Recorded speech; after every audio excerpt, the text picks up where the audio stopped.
Good morning, guys.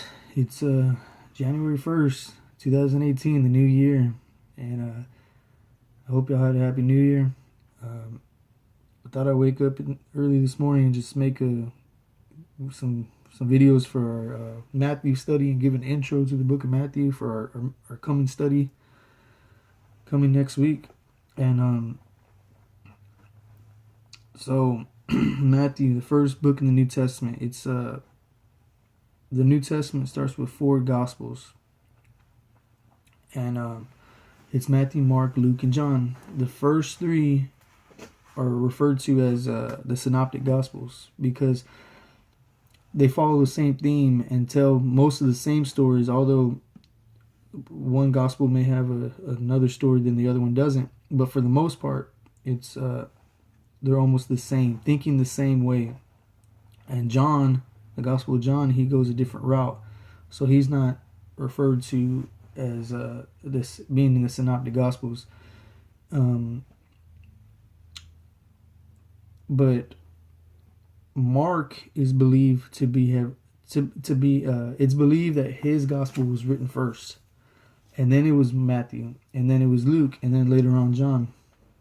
But I think the position of putting Matthew as the first book in the New Testament is good because if you're reading the Bible all the way through, you just finished the Old Testament, and to come to the Matthew in the New Testament, Matthew quotes so much from the Old Testament.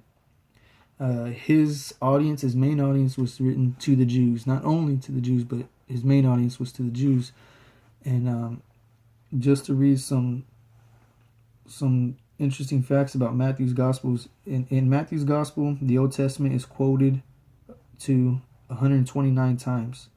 The kingdom of heaven, a phrase only used by Matthew, is seen 32 times.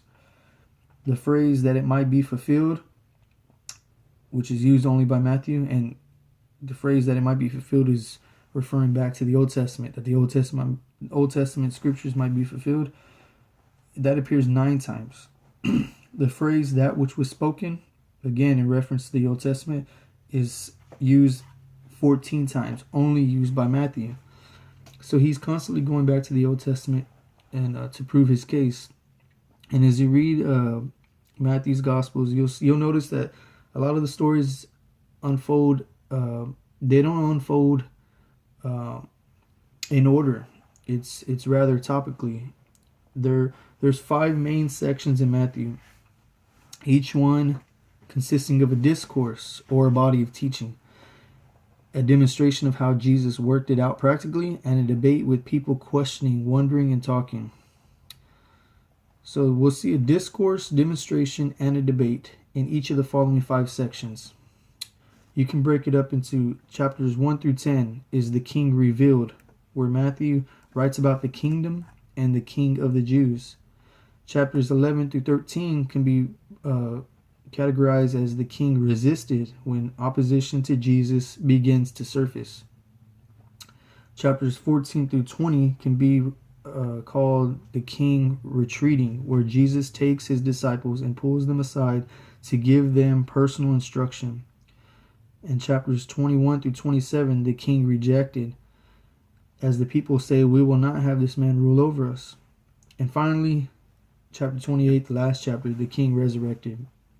And I'm excited about this book. It's such an awesome book, and it's filled with so much wise teaching of Jesus, and you just see his wisdom, and you see just the work that he's done, and how he had the disciples, he called them out to go out also and heal the sick.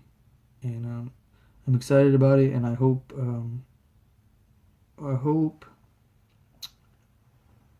that the Lord just speaks to each and every one of you individually as we go through this book together. Thank you, guys.